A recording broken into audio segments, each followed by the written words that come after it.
तो सबसे पहली बात आइए हम समझते हैं ये एसी क्या होता है। एसी क्या होता है? एसी ये वो एसी नहीं है, ये एयर कंडीशन वाला एसी है, एयर कंडीशनर नहीं। हाँ, एयर कंडीशनर नहीं है ये, बल्कि एयर कंडीशन है।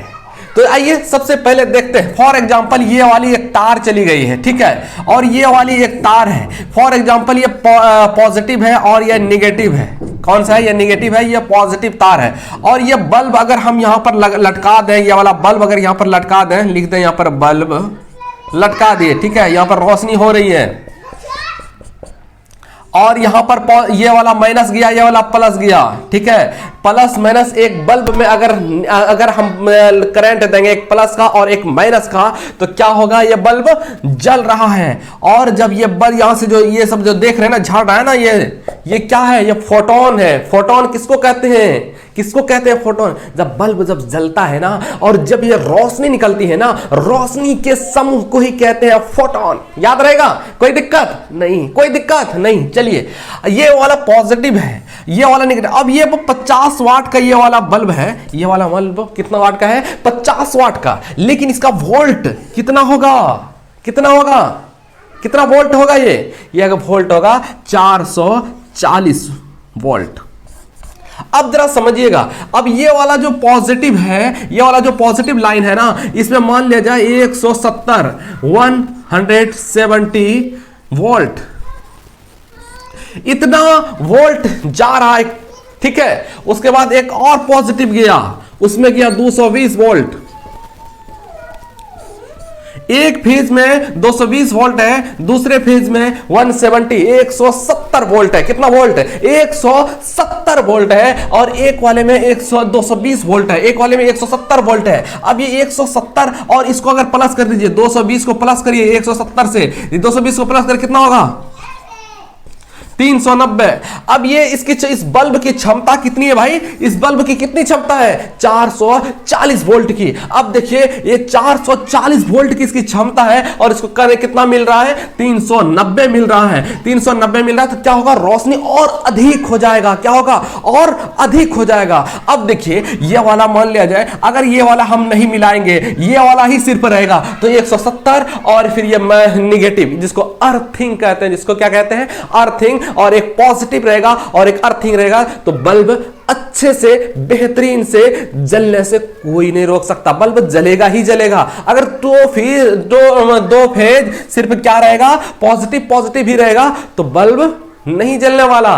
बल्ब जलने के लिए एक पॉजिटिव और एक निगेटिव दोनों अनिवार्य होते हैं। अब देखिए, अगर एक और फेज आ गया, उसमें भी 220 वोल्ट है। कितना वोल्ट?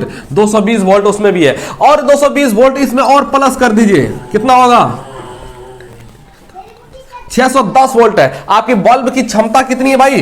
440 वोल्ट की बल्ब की क्षमता है, और कितना दे रहा है? 610 वोल्ट दे रहा है। तो ऐसे में क्या होगा? विस्फोट हो जाएगा, बल्ब फट जाएगा। क्या होगा? विस्फोट हो जाएगा, बल्ब फट जाएगा।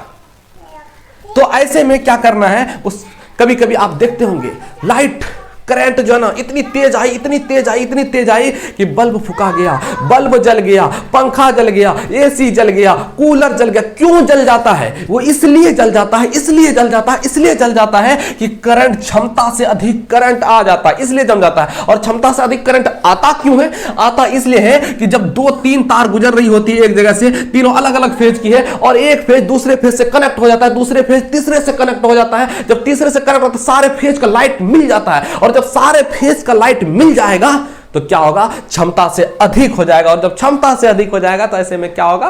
बल्ब विस्फोट हो जाएगा, फट जाएगा। सिंपल सी बात। अब जरा एक और नई चीज को जरा समझिए। अब देखिए, फॉर एग्जांपल समझिएगा बहुत अच्छे से। ये जो एसी होता है ना, एसी कितना डिग्री तक काम करता है? 52 डिग्री सेल्सियस। क्या होता है ये 52 डिग्री सेल्सियस? 52 डिग्री सेल्सियस का मतलब ये होता है, 52 डिग्री सेल्सियस का मतलब ये होता है कि अगर एटमॉस्फेयर का, वायुमंडल का, एटमॉस्फेयर का टेम्परेचर, वायुमंडल का तापमान कितनी होनी चाहिए? 52 डिग्री सेल्सियस से अधिक नहीं होनी चाहिए। तो आमतौर पर हमारे जो वायुमंडल का जो टेम्परेचर है कितना हो जाता है? गर्मी के दिनों में बहुत गर्मी पड़ती है, बहुत गर्मी पड़ती है, बहुत गर्मी पड़ती है, तो सब जिले का नाप किया जाता है। और जब किसी किसी जिला में 43 डिग्री यानी कि 43 डिग्री सेल्सियस चला जाता है, किसी 42 डिग्री सेल्सियस चला जाता है, और ऐसे स्थिति में 43 डिग्री 47 डिग्री अगर चला गया सेल्सियस तो समझा जाता है वो सबसे गर्म जिला है। कौन सा जिला है? सबसे गर्म जिला कितना है? 43 यानी कि 43 डिग्री सेल्सियस का, 42 डिग्री सेल्सियस का गर्म जिला माना जाता है। अब ये 43 डिग्री कहां का टेम्परेचर है? घर के बाहर का टेम्परेचर है 43 डिग्री 42 डिग्री। अगर एसी का क्षमता कितना है? 52 डिग्री सेल्सियस। अगर समझ लिए फॉर एग्जांपल, अगर रूम से बाहर की क्षमता कितनी हो जाए? 54 हो जाए, यानी कि वातावरण की क्षमता टेम्परेचर कितनी हो जाए? 54 डिग्री सेल्सियस हो जाए, और एसी की क्षमता कितना है? 52 डिग्री सेल्सियस है, और बाहर का वातावरण का क्षमता, वातावरण का तापमान 54 डिग्री सेल्सियस। तो ऐसी सिचुएशन भी एसी भी काम नहीं करेगा बाबू साहब, एसी भी काम करना बंद कर देगा। एसी का क्या काम है? जब बाहर से गर्म हवा को लाइए और उसी रास्ते से हो करके कूलिंग कर देगा, रूम को ठंडा कर देगा। रूम को बात समझ में आ गई? रूम को क्या करेगा? ठंडा करेगा। कितना डिग्री तक? 52 डिग्री सेल्सियस तक। कितना डिग्री तक? 52 डिग्री सेल्सियस तक ये क्या करेगा? ठंडा कर देगा। कितना डिग्री? 52 डिग्री सेल्सियस तक। तो हमारे यहां तापमान कितना बढ़ जाता है? 43 डिग्री 42 डिग्री। इसीलिए यहां पर एसी सक्सेस है। बात समझ आ रही है? इसीलिए उतनी ज्यादा गर्मी पड़ती ही नहीं है, इसीलिए यहां पर सक्सेस है। बात समझ में आ गई? इसीलिए ज्यादा मतलब इसीलिए एसी क्या है? सक्सेस है। तो तापमान जब भी होगा क्षमता से अधिक नहीं होनी चाहिए। क्या होनी चाहिए? क्षमता से अधिक नहीं होनी चाहिए। मिलते हैं।